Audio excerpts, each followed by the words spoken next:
За тэгэхээр язгуур гэдэг зүйл тийм байна тийм ээ. За тэгээд нэг юм асуулт байна.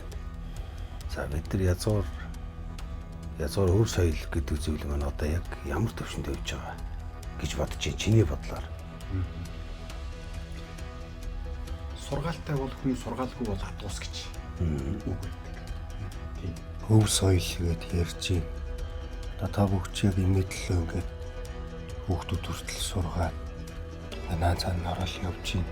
Тэнгүүд одоо энэ язгуур дундаас ч ингээд баяжигдаад хуураад үгүй болон хондоошцсон бас тийм зүйлүүд байна шүү дээ. Энэ болгон дээр яг үндэсний язгуураар нь хатгалж авч үлдээ. Энэ ер нь ийм байж байгаад ингээд буруутсан юм бэ. Тийм зүйлүүд ер нь ажиглагдаж байна. Өө тэгэлгүй яах вэ? Эн чинь бид нар нэгсэндээ өв соёл гэдэг нэг том ерөнхий нэршил дотор энэ өв соёлчтэй гэдэг тэрийг гажуудуулаад аваа явчихж байгаа ч гэсэндээ хүмүүс байж болно тийм ээ.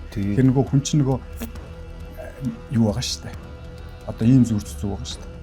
Ёс мэдхгүй хүнд ёр халдахгүй гэдэг зүрх зүг байсан тийм ээ. Тэгвэл энэ бол бид нар яг язгуур шин чанараараа бол ёс мэдхгүй хүнд ёр халддаг л байхгүй. Өөрийн гэсэн болгоно гээчглээ л гээчглээ. Харин хүний гэсэн болгоныг вау ямар гоё юм бэ. Вау энэ би яг ийм болно. Би яг Америк хүн шиг болно. Би яг Япон хүн шиг болно тийм. Тэгвэл Монгол хүн шиг Монгол хүн байх гэдэг чинь бид нар өөрсдөө үлгэрдэж үзүүлж чадаагүй л байна. Тийм үү? Чи яасан Монголоо алдсан нөхрөө? Яасан бэлэггүй юм ярьдаг юм гэж. Өнөөдөр ахмадтууд маань ингэж биднийг загнадаг ийм сайхан арт түмэн чинь нөгөө төр бэлэг чанараа хаяад ингээ өв соёлоо хаяад ирэхэр чинь шүлсээ хаяад тамхиад татаад тэгээд хэний ч хажууд хамаагүй бааварлаад ээг орхоод ингээд явж.